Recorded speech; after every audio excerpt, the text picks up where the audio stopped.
एनएसपीआर registration प्रक्रिया क्या है और यह प्रक्रिया इतनी महत्वपूर्ण क्यों है? क्योंकि ओटीआर रजिस्ट्रेशन प्रक्रिया डुप्लीकेशन हटाने के लिए शुरू की गई है। यह उन सभी विद्यार्थियों के लिए बहुत जरूरी है जो किसी भी स्कॉलरशिप पोर्टल के माध्यम से छात्रवृत्ति प्राप्त करते हैं। यह प्रक्रिया 3 स्टेप्स में पूरी होती है। First step, NSP OTR registration. The second step, NSP OTR face authentication. Third step, MP task OTR registration process. NSP OTR registration कैसे करें? चलिए स्टेप बाय स्टेप समझते हैं। सबसे पहले अपने मोबाइल या कंप्यूटर में गूगल खोलिए और सर्च कीजिए एनएसपी पोर्टल। अब जो सबसे पहला लिंक दिखाई देगा उस पर क्लिक कीजिए। लिंक पर क्लिक करते ही एनएसपी पोर्टल का होम पेज आपके सामने होगा। अब ऊपर दाईं ओर दिए गए 3 डॉट्स मेन्यू पर क्लिक करें। वहां से apply for one time registration चुनें। अब न्यू रजिस्ट्रेशन पर क्लिक कीजिए। नीचे स्क्रॉल करके आएं और आई एग्री के दोनों बॉक्स को टिक कीजिए। अब मोबाइल नंबर दर्ज करें।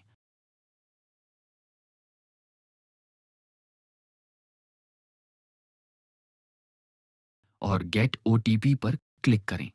ओटीपी डालें, कैप्चा भरें और वेरीफाई पर क्लिक करें। अब आता है आधार नंबर का वेरिफिकेशन। आधार लिंक मोबाइल नंबर पर ओटीपी आएगा, उसे डालिए, कैप्चा भरिए और फिर से वेरीफाई पर क्लिक कीजिए। फिर अपनी डिटेल्स भरनी होंगी, जैसे कि माता पिता का नाम, ईमेल आईडी आदि।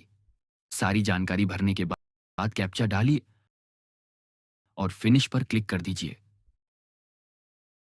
अब आपको एक रेफरेंस आईडी मिलेगी, इसे कहीं नोट कर लें। अब अगला स्टेप, ऐप इंस्टॉलेशन और face authentication. Google play store पर जाएं और ये 2 ऐप्स इंस्टॉल करें। लिंक नीचे डिस्क्रिप्शन में मिलेगा। 1, आधार फेस आरडी 2। एनएसपी ओटीआर, पहले आधार फेस आरडी ऐप इंस्टॉल करें, फिर एनएसपी ओटीआर ऐप। अब एनएसपी ओटीआर ऐप खोलिए और क्लिक कीजिए ई केवाईसी बाय फेस पर। यहां आपको अपनी रेफरेंस आईडी दर्ज करनी होगी जो आपको पहले मिली थी। फिर मोबाइल पर ओटीपी आएगा, ओटीपी और कैप्चा डालें और नेक्स्ट पर क्लिक करें। अब स्क्रीन पर आपकी पर्सनल डिटेल्स दिखाई देंगी।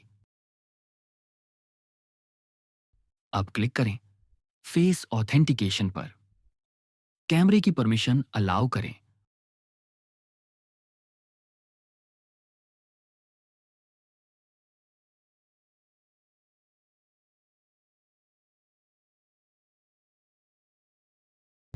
और ध्यान रखें, आपको आंखें ब्लिंक करनी होंगी ताकि पहचान सही से हो सके।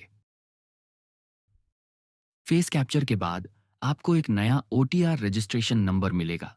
इसे कहीं लिख कर रख लें, यहीं पर आपकी यह प्रक्रिया पूरी हो जाती है। अब बारी है एमपी टास्क पोर्टल की।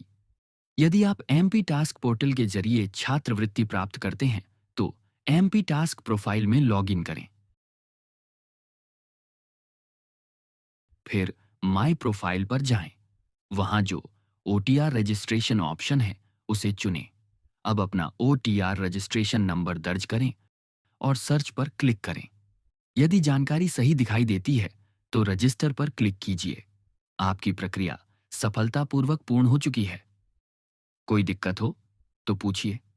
अगर इस पूरी प्रक्रिया में आपको कहीं भी कोई दिक्कत आती है, नीचे कमेंट करें, हम आपकी मदद जरूर करेंगे। धन्यवाद।